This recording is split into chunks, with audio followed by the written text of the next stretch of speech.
절기상 24절기가 있고, 처서가 지난주에 지났음에도 불구하고, 처서는 이제 멈출서, 도의서, 여기가 멈추는 절기다 이야기인데, 저희가 멈추지를 않네요. 조만간 멈추겠습니다만, 우리가 늘 그런 상황 가운데서도 주님을 향한 그런 마음, 이런 변치 않기를 원합니다.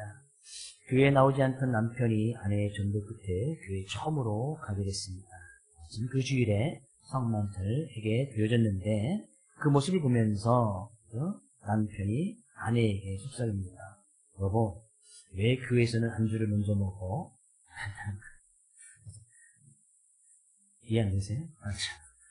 이제 말씀에 은혜를 받았나 봅니다. 처음에 은혜를 받았나 봅니다. 그래서 예배 끝나고 목사님과 인사하면서 이 남편이 목사님에게 이렇게 인사했습니다.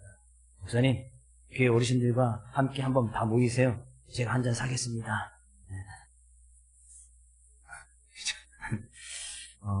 근데 은혜 받치면 변할 날이 있겠지. 하나님께서 이 시간 우리가 그런 하나님을 예비하고 찬양하는 그 마음을 보시고 하나님께서는 우리가 주님 앞에 서 있는 이 모습을 기뻐 받을 줄로 믿습니다. 오늘 본 말씀의 내용에 가서 보면 이제 벨사살 왕이라는 왕이 나오게 되어지는데요. 이 본 말씀 내용의 역사적인 사건을 조금 설명을 드리면 이 바벨론이라는 나라 첫 번째 왕이 느부갓네살 왕이었지 않습니까? 그 왕에 의해서 이스라엘 민족이 멸망을 받고 많은 젊은 사람들이 포로로 끌려가게 되어지는데 그 가운데 다니엘과 그의 친구들이 포함되어 있습니다.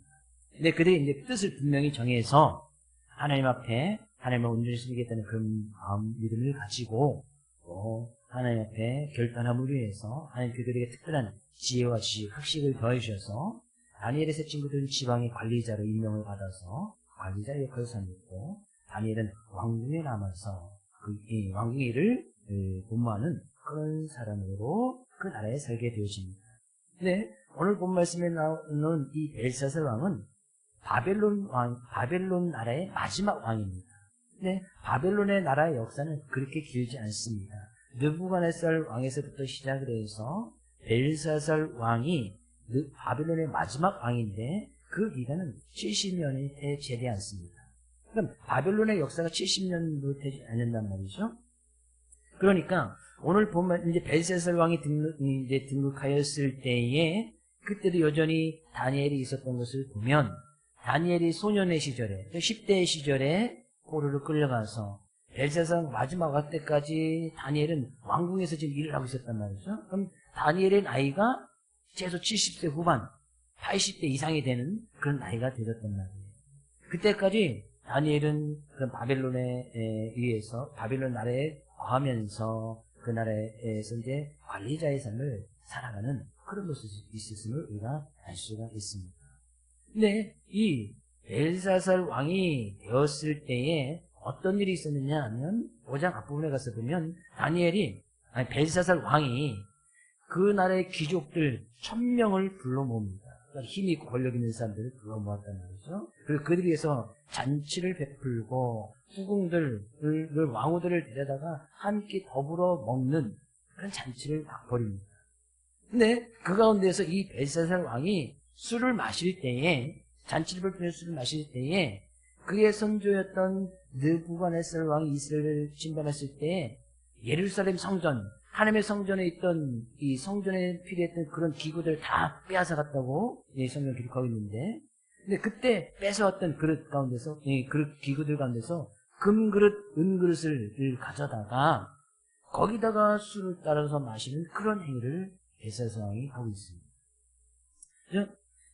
그 하나님의 성전에 제사 드릴 때, 예배 드릴 때 필요했던 그런 기구를 가져다가 그런 술을 따라 마시고 잔치를 풀고 후궁들을 데려다가 그런 일을 벌이면서 그 가운데서 금, 은, 구리, 나무로 만들었던 그 나라의 우상을 섬기는 그런 행위를 벌입니다. 그러니까 왕이 금, 은, 나무, 돌 이런 걸로 만든 신들을 찬양하면서 그들한테 잔치를 베풀었다는 것은 왕이 그들이 만들었던 신보다 거의 신격화시키는 그런 행위를 하는 것이고, 거기 모든 귀족들이 뭐 그 나라에서 제일 힘이 권력 있는 사람 1000명을 초대했으니 그 사람들이 그 신을 찬양했다는 것은 곧 왕을 찬양하는 것과 마찬가지입니다. 최고의 권력과 힘과 능력을 가지고 있던 벨사살 왕이었던 것을 우리가 알 수 있다. 근데 그렇게 막 잔치를 벌이고 있고 막 먹고 마시고 있는 가운데 갑자기 분위기가 싹 이상해지면서 공중에서 한 손가락이 딱 나옵니다. 이거 어떤 손가락인지 손가락으로 이렇게 기록을 하고 있으니까 손가락이 나와서 이 공중에다 막 글씨를 쓰는데 글씨 딱 써지고 나서는 지워지지 않는 겁니다. 딱 글씨가 써지는데 뭐 이제 그들이 전혀 알 수 없는 그런 글씨고 뭐 도저히 알 수 없는 그런 뜻입니다. 아주 선명하게. 근데 그런 분위기에 거기에 있던 모든 사람이 다 압도되어져서 도대체 저게 뭔가. 그래서 왕이 긴급하게 그 나라의 주술사, 지혜자, 학식 있는 사람들 다 불러다가 저 글씨가 도대체 뭐냐? 저 뜻이 무엇이냐? 저 뜻을 알아맞히는 자에게는 내가 최고의 뭐 은금도 주고 다 채워주고 최고의 어떤 권력까지도 주겠다라고 약속을 합니다. 그 많은 지혜자들이 그날 주술사들이 나와서 뜻을 보는데 도저히 알 수가 없는 것이 난생 처음 보는 것이고 그러니 뭐 뜻을 알 수가 없겠죠. 근데 마침 그날 왕궁의 지혜자라고 여겼던 이 다니엘, 그래서 다니엘이 있었는데 왕이 그 다니엘을 급히 부릅니다.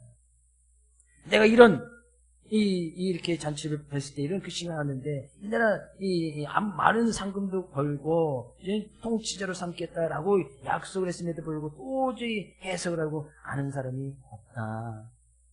다니엘이 왕의 명령을 받아서 왕 앞에 나갔을 때에 하나님께서 그 순간 다니엘에게 또 지혜를 주시고 능력을 주셔서 그 글씨의 뜻을 해석하게끔 해줍니다.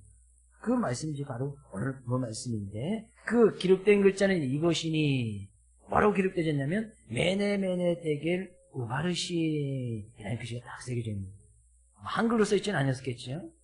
히브리어로 이렇게 당시 구약성 히브리어로 기록되어 있지만 글씨 뭐 정확하게 히브리어로 써있는지는 알 수는 없었을 것입니다. 분명 히브리어로 썼으면 그 당시에 다른 지혜자들이 그것을 보고 알았을 테니까 전혀 이제 하나님과 다니엘만 알 수 있는 어떤 암호적인 같은 그런 글씨가 딱 새겨졌습니다. 근데 그것을 해석해 보니 메네메네 이제 똑같은 것을 반복하지 않습니까? 그래서 숫자를 잘 세어봤다, 세어보고 또 세어봤다. 내가 너를 잘 세어보고 세어봤다. 너를 잘 감찰해보고 감찰해봤다. 대결은 저울질해서 달아보았다. 저울질해봤다. 너를 보고 세어보고 잘 세어보고서 저울질해서 달아보니 우바르신 부족함이 있어서 나누어지게 됐다. 그런 뜻이에요. 다니엘이 그렇게 해석을 해줍니다. 벨사살 왕에게 내가 이 하나님께서 나에게 분명히 지혜를 주셔서 그 뜻을 알게 하는데 그것은 이 하나님께서 왕의 모습을 저울에 달아보니 부족함이 있어서 이 나라를 나누어지게 할 것입니다. 그리고 실제적으로 역사적인 사건 가운데 그날 밤에 벨사살 왕이 죽임을 당하였다 이야기했습니다. 왕이 이 조서를 내린 대로 다니엘을 그 나라 세 번째 가는 통치자로 삼고 여전히 그날 밤에 벨사살이 죽음을 당하는 데에 그 옆에 있던 이 메데라는 나라가 어떤 정보가 새어나갔는지 그 나라 귀족들 1000명이 모이고 잔치를 벌인다고 하니 그 잔치를 벌일 때 이 메데라는 나라는 벌써 그 왕궁 주변에 와서 매복을 하고 있었습니다. 잔치를 벌이고 있는 그 가운데 다 술 먹고 들어갔으니까 힘쓸 게 뭐 있겠습니까? 그러니까 이 메데라는 나라에서 쉽게 그 왕궁을 점령하였고 그때 이 벨사살 왕은 피살을 당합니다. 그리고 바벨론 나라가 멸망을 받고 메데라는 나라가 이제 세워지게 되어지고 그 메데라는 나라의 첫 번째 왕이 바로 이제 다리오라는 왕입니다. 그래서 바벨론의 역사는 그렇게 70여 년 정도의 세월을 마치면서 이 바벨론이 무너지게 됩니다. 그것이 오늘 본 말씀의 내용입니다. 그러면 하나님께서 지금 벨사살 왕을 무게를 달아서 그를 달아보았다. 근데 부족했다. 라고 이제 성경은 표현하지 않습니까? 매네매네 대겔. 내가 너를 세워보고 세워봐서 저울의 무게를 달아보니 부족했다. 그래서 나라를 나눠지게 할 것이다. 나라가 멸망받을 것이다. 하나님께서 말씀하신 그대로 그날 밤에 이루어졌다는 거예요. 하나님께서 과연 벨세살 왕의 그를 달아보았을 때 뭘 달아보았을까? 성경은 사람들의 마음이 너무 중요하다고 이야기합니다. 그 마음은 생명이 있는 것이고, 근데 사람들의 마음은 보통 이제 사람들의 마음 이야기할 때는 가슴, 요한을 또 이야기하죠. 어떤 사람들은 마음하면 또 머리를 이야기하기도 합니다. 근데 사람들의 마음이라고 표현될 때는 마음은 사람들이 생각하고 뜻을 정하고 사람들의 의지가 있는 그곳이 바로 마음이에요. 그러니까 사람들이 생각하고 뜻하는 것은 이제 또 머리에서 뇌에서 이루어지니까 그래서 이제 머릿속을 이제 또 마음이라고 하는 사람도 있고, 그것이 내려와서 우리의 삶 가운데 감동을 주고 느끼게 하는 또 가슴, 실제로 이를 갖다가 이제 마음이라고 하는 사람들도 있습니다. 그래서 성경이 이제 마음엔 어떤 육체적인 어떤 부위보다는 그 사람이 생각하고 뜻이 있고 의지가 있는 그것이 바로 마음이다는 거죠. 근데 이 하나님께서 이 벨세살 왕을 저울에 달아서 달아봤을 때에 과연 무엇을 달아보았겠느냐 그런 얘기죠. 왕이 되었으니 최고의 힘과 권력을 가지고 있던 것이 벨세살 왕이었습니다. 귀족 1000명을 불러서 잔치를 벌일 정도니 얼마나 많은 재물을 가지고 있었고, 그가 신처럼 우상을 섬겨나가는 그런 일을 했으니 그는 신처럼 여김을 받을 수 있는 최고의 권력과 힘을 가지고 있었다는 거예요. 왕이 되었으니 외적인 외모도 그렇게 부족함이 없었을 거예요. 저처럼. 거의 동의 안 하시네. 네. 아멘 해주시면 또 감사하긴 한데, 부족함이 왕이 되었으니까 그래도 그의 아들 중에서 그 인물이 좀 괜찮은 사람 뽑았지 않았겠습니까? 힘이 있었고 권력이 있었고 외모가 있었고 물질이 있었고, 그 신처럼 여기는 받을 수 있는 최고의 통치자가 바로 이 벨세살 왕이었다는 거죠. 하나님께서 그것을 보고 그를 달아보셨다면 부족함이 없었겠지. 외모나 물질이나 힘이나 권력이나 그런 것을 보았다면 부족함이 없었을 거예요. 근데 그는 하나님 보시기에 부족함이 있었다. 그럼 하나님께서는 그를 달아보실 때 외모는 달아보시지 않았겠다는 얘기죠. 물질을 달아보지 않았다는 것이. 그 사람의 힘이나 권력을 세워보고 저울에 달아보지는 않았단 말이죠. 하나님께서 달아보시는 기준은 그것이 아니었다. 그들의 기준은 얼마나 연약한지, 하나님 보시기에 그가 부족함이 있을 수 있도록 정말 부족한 모습이었다는 거예요. 시편 62편 9절 10절 말씀 가서 볼까요? 그 무게는 요만했습니다. 시편 62편 9절 10절. 슬프도다. 사람은 입김이며 인생도 속임수이니 저울에 달면 그들은 입김보다 가벼우리로다. 부학을 의지하지 말며 탈취한 것으로 허망하지 말며 재물이 늘어도 거기에 마음을 두지 말지어다. 사람이 하나님께서 저울을 달아보실 때에 입김보다도 더 가벼운 인생이 있다는 거예요. 입김, 무게를 잴 수 있나요? 입김 불면 무게를 어떻게 달죠?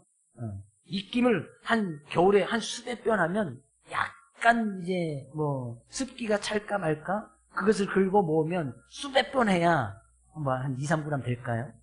수백 번 해야 이 습기가 생겨가지고 그것을 모아서 달아보면, 근데 사람들의 인생이 그런 입김보다도 가벼운 인생이 있단 말이죠. 하나님 보시기에 정말 부족한 인생이 있었단 말이죠. 어떤 사람들이요? 포악을 의지하고 탈취한 것으로 허망하여지고 재물이 늘어서 거기에 마음을 두는 사람.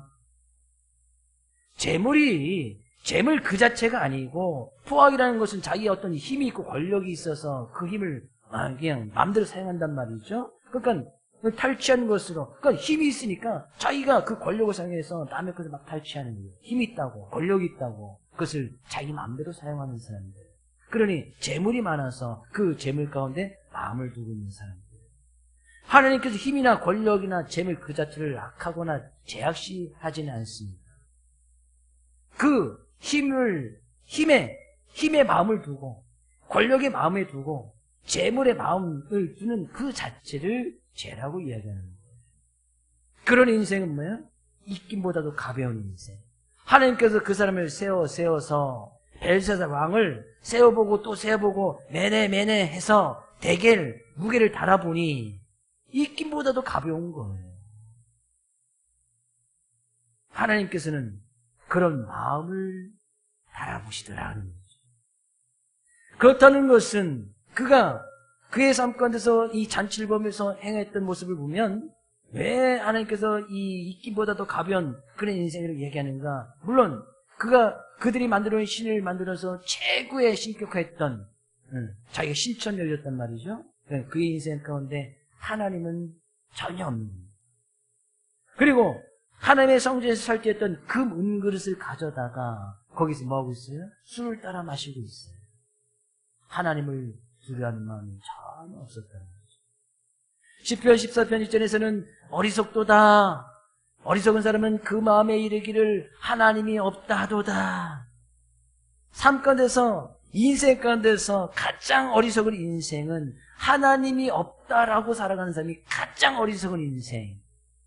그런 사람들의 삶의 무게를, 그런 사람들의 마음의 중심을 달아보았을 때는 하나님 주시기에 부족함이 너무나 많은 거예요. 여전히 하나님께서도 우리의 삶의 모습을 보고 우리의 일을 세워보고 세워서 우리의 삶의 무게를 재어보시지 않겠습니까? 뭐 삶의 무게를 재어진다고 해서 또 몸무게 많이 늘리시면 안 돼요. 몸무게 막 많이 먹어서 하나님께서는 외모 절대 측정하시지 않잖아요. 그 사람이 말랐는지 뚱뚱했는지, 그 사람이 뭐 잘생겼는지 못생겼는지, 그 사람이 재물이 많은지 적은지, 그 사람이 힘이 있는지 없는지, 그 사람 권력이 있는지 없는지 그걸 알아보시지 않지 않습니까? 하나님께서 다윗 왕을 뽑으실 때도 3회 선지에 분명히 이야기하죠. 사람들은 외모를 보거니와 나는 그의 중심을 본다. 다윗은 그의 형제들에 비해서 봤을 때는 외적으로 너무나 부족한 사람이었어요. 성경의 표현에 그는 너무나 아리따웠다. 남자에게 아리따웠다는 것은 그렇게 외모가 이 어떤 왕으로서 장군으로서 하기에는 조금 너무나 아리따운 예쁘장하게 생긴 그런 연약한 모습이 다윗에게 있었단 말이죠. 누가 봐도 다윗은 외적인 기준으로는 왕이 될 수 없는 그런 사람. 사람들은 다 외모를 보고 첫째, 둘째, 셋째까지도. 그러나 하나님께서는 그의 중심을 본다. 그것이 내 삶에서 있는 말씀 아니겠습니까? 우리가 이 시간 주님 앞에 나서 예배를 드리며 하나님을 찬양합니다. 하나님께서 그 마음을 보시겠다는 거예요. 많은 삶의 환경이나 여건 가운데서도 주님을 예배하지 못하도록 하는 그런 어려움과 문제들이 얼마나 많이 있습니다. 지금 2024년을 살아가는 이 시대는 정말 미래가 불확실한 시대. 몇 년 전부터 그런 사회학을 연구하는 사람들은 미래가 불투명하다. 미래가 불확실하다. 또 기후학자들은 이 지구 온난화, 몇몇의 기후학자들은 올 여름이 가장 따뜻할 것이라고 이야기를 합니다. 기후학자들은 올 여름이 가장 따뜻할 거래. 내년은 그럼 더 덥겠다는 이야기죠. 지구 온난화 현상 때문에 올 여름이 가장 따뜻한 거예요. 내년 되면 조금 더 따뜻하겠죠. 그래서 저는 사계절 중에 여름을 4번째로 사랑합니다. 이해되셨는지 몰라. 그래서 계속 해수면이 점점점 높아진다고 하죠. 남극의 북극 여름이 계속 녹아내려서 해수면이 1년에 0.5cm씩 되는데 올해는 0.5cm, 내년에 1cm, 2cm. 그러면 섬나라들은 어느 순간 이제 물에 잠기게 되어지는. 그래서 일본에서도 그 걱정해서 우리나라에도 땅 사놓고 중국에도 땅 사놓고 물에 잠기면 혹시 그 나라 사람들이 살기 부족할까봐 뭐 사는다고 이야기가 있습니다. 근데 이런 것을 예측해서 만든 영화도 있었습니다. 이전에 이게 기후 온난화가 이제 급격하게 이제 온난화되다가는 갑자기 어느 순간 기후 이제 올라가다 계속 올라가는 것이 아니고 갑자기 이제 냉각기가 온단 말이죠. 갑자기 이제 온 지구가 꽁꽁 얼어붙는 그런 시기가 올 거란 말이죠. 그래서 그런 것을 예측해서 만든 영화도 있습니다. 그래서 이게 냉각기가 갑자기 왔을 때 그건데 사람들이 이제 버텨내고 이겨나가는 수많은 사람 다 얼어 죽었지만 그 안에서 이제 살아나가는 그런 영화가 있었습니다. 갑자기 영화적인 생각이 안 나는데 그런 영화도 있었습니다. 어떻게 될지는 알 수가 없는 거죠. 내년에 어떻게 될지, 우리 미래가 어떻게 될지. 그러니까 사람들이 자꾸 불확실하니까 뭔가 의지할 만한 것을, 근데 그 의지할 만한 것들을 재물에 두고, 재물은 가장 확실한 미래의 어떤 불확실했을 때에, 그죠? 근데 그러니까 사람들이 이제 현금을 대신을 할 만한 금, 은을 이게 사람들이 계속 집중하는 거 아니겠어요? 네. 그래야 그것이라도 있어야. 그러니까 자꾸 힘이 있어야 되고, 권력이 있어야 되고, 뭐 그런 영화 가운데 하나, 2002년 그런 영화 가운데서는, 그럼 이제, 해수면이 넘어가고 전 세계가 다 물바다 갔을 때에 큰 이제 노아 방주 같은 것을 만들어서, 거기서 이제 힘 있고 권력 있는 사람들만 거기서 들어가서 살아남는 그런 영화도 있었습니다. 그러니까 그 한정적이 있으니까 그 안에 들어가려면 힘 있는 사람, 이제 수억씩, 수십억씩 기부하고 낸 사람들만 그 배에 탑승하는 거예요. 빨리 지금부터 노아의 방주를 만드십시오. 방주를 만들어놔서 홍수가 오면 살아나는. 그렇다고 해서 벌써 살아남겠습니다. 그러니까 사람들이 자꾸 힘, 권력, 물질을 의지하고 거기에 계속 마음을 두는 거예요. 하나님은 그 마음을 세워보지 않고 그 마음을 바라보시지 않는데 자꾸 하나님이 아닌, 하나님을 믿고 하나님을 찬양한다고 하지만 우리의 마음이 자꾸 재물에, 힘에, 권력을 의지하고 있으니 하나님께서 세워보시겠다는 거 아니겠어요? 매네 두 번이나 반복하니까 내가 또 세워보고 또 세워보겠다. 그래도 뭔가 하나님을 의지하고 나가는 그런 믿음이나 혹은 있을까?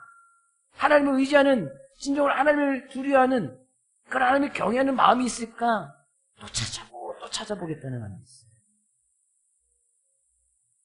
과연 우리의 마음속에는 그런 하나님을 경외하고 두려워하는 그것을 믿음이라고 이야기하죠. 그 믿음이 있느냐. 이 벨사살 왕이 정말 그런 하나님 믿지 않는다 할지라도 그런 하나님 조금이라도 두려워했다면 성전에 금은 그릇을 가져다가 술을 따라먹는 그런 행위는 하지 아니었을 것입니다. 근데 그에게 하나님을 두려워하는 마음이 전혀 없었어요.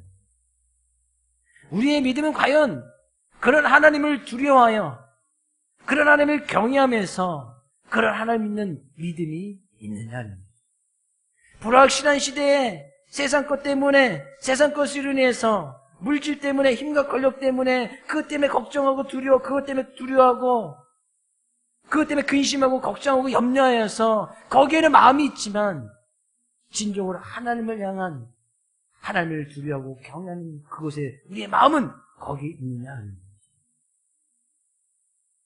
어떤 철도원에서 일하는 사람이 기차인데 뭐 냉동칸이, 기차도 보통 냉동칸 같은 게 있지 않습니까? 냉동칸이 고장나서 그것을 수리하러 들어갔다가 그냥 그곳에 갇혀버리게 됐습니다. 근데 이 사람이 냉동칸에 갇혀주니 나 이제 죽겠구나. 그럼 두려움에 확 사로잡히게 됩니다. 그 아무리 이제 뭐 소리를 지르고 물을 들여도 아침 이제 전화기 나는 거 끌어가서 그래도 이제 도저히 이제 그를 거기서 끊어줄 사람이 없는. 마침 그 다음날 또 휴일이었고 일하는 사람도 없고. 그런데 그 다음날, 이제 휴일이 지나고 그 다음날 동료들이 자기 동료 없어진 줄 알고 막 찾고 다니다가 이 냉동칸에서 이 사람을 발견했는데 이 사람이 거의 얼어 죽은 것 같은 그런 상태의 모습으로 죽어있다는 거예요. 그래서 그 냉동칸을 보았더니 냉동칸이 고장나서 냉동을 안 되는 상태였는데 이 정상적으로 산소 공급이라든지 다른 것 다 정상적으로 작동하고 있었던 거예요. 근데 이 사람들이 얼어 죽은 그런 것이니까 똑같이 얼어 죽어 있었다라는 거죠. 이 사람에게 왜 얼어 죽었습니까? 냉동칸에 갇혔으니 얼어 죽겠구나. 그런 두려움에 사로잡히게 되어서 산소가 제대로 공급되고 있었고 모든 것이 정상이었음에도 불구하고 얼어 죽어 있었다는 거예요. 왜? 두려움 때문에 죽은 거예요.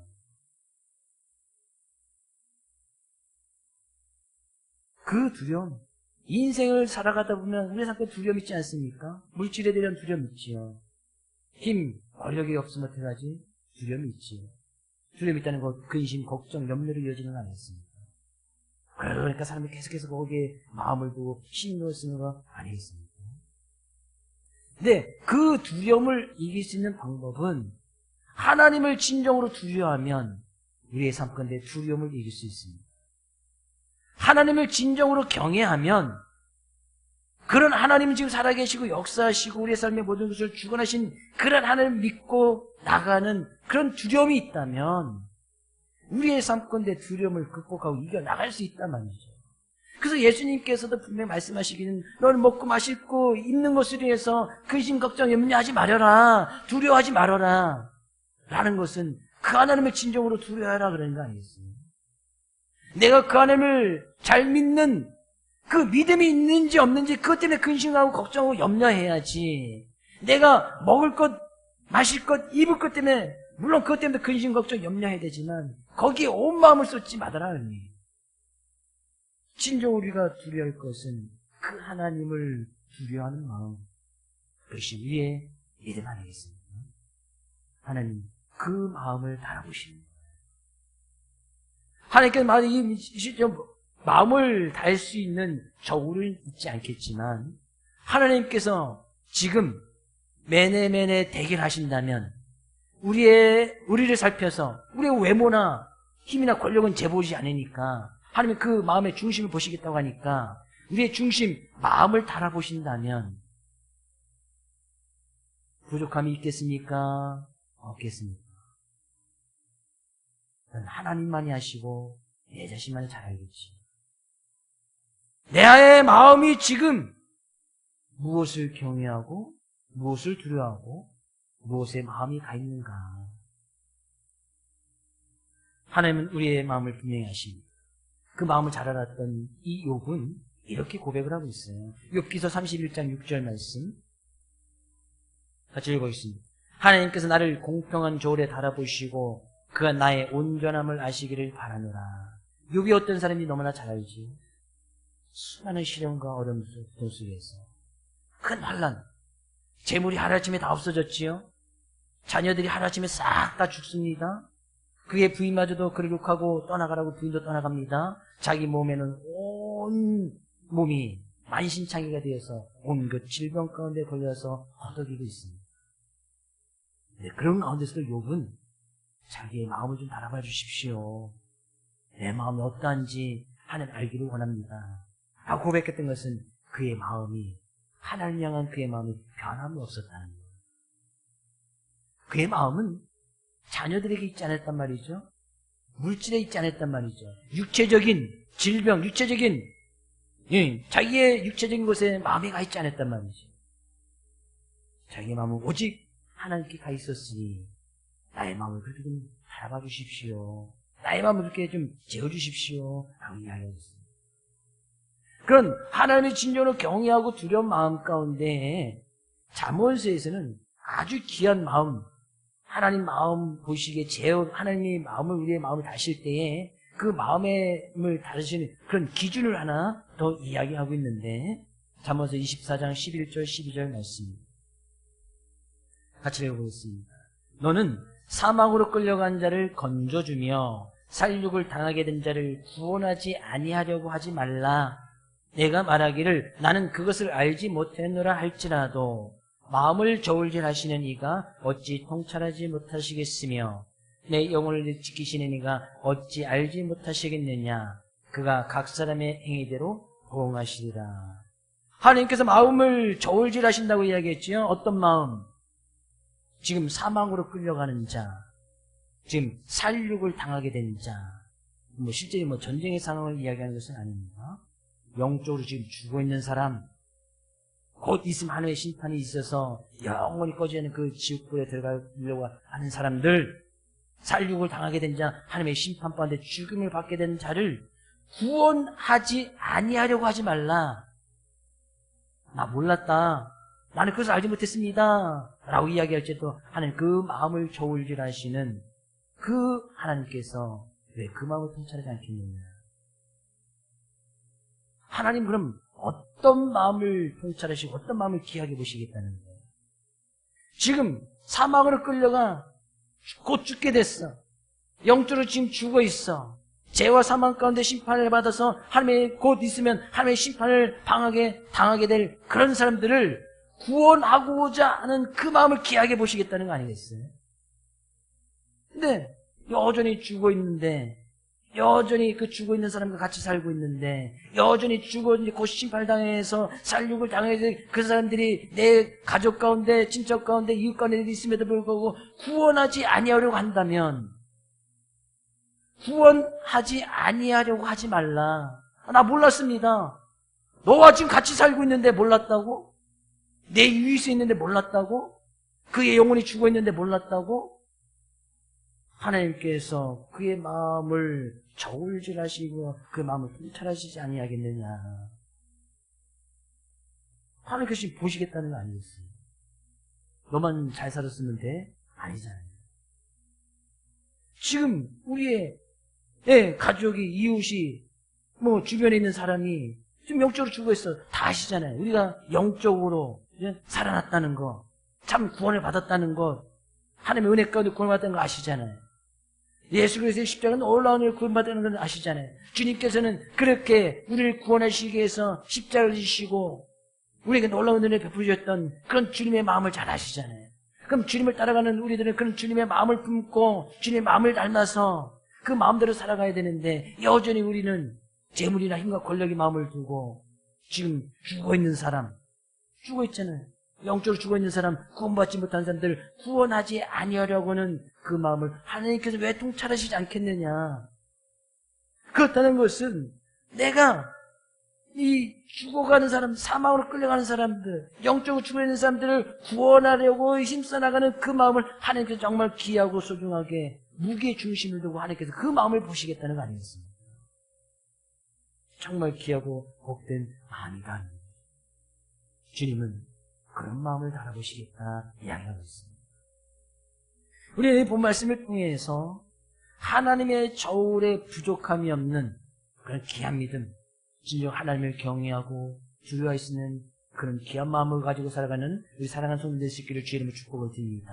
그 안에 가장 중요한 마음은 지금 사망으로 끌려가고 있는 자, 영적으로 죽어 있는 자, 여러분의 가족 가운데 있잖아요. 여러분 가족 바로 옆에 있잖아요. 그 사람이 하나님께서 그의 삶의 마음을 변화시켜서 구원을 시키고 안 시키고는 그건 하나님께서 하실 거니까, 내가 그 사람을 구원하려고 하는, 어찌됐거나 구원하고자 하는 그런 마음을 하나님께서 보신다고 하니까 어쨌거나 구원하게끔 힘써야 된단 말이죠. 어쨌거나 구원해야지. 구원하려는 그런 마음을 가지고 힘써 나가야지. 그런 귀하고 복된 마음, 주님의 마음, 그것이 주님의 마음 아니겠습니까? 우리를 죽어있는 가운데서 구원하시고자 십자가를 지셨던 그런 주님의 마음을 품고 한 주간도 참된 승리의 삶을 살아가는 이 사랑 모든 사람 될 수 있기를 주의 이름으로 축복을 드립니다.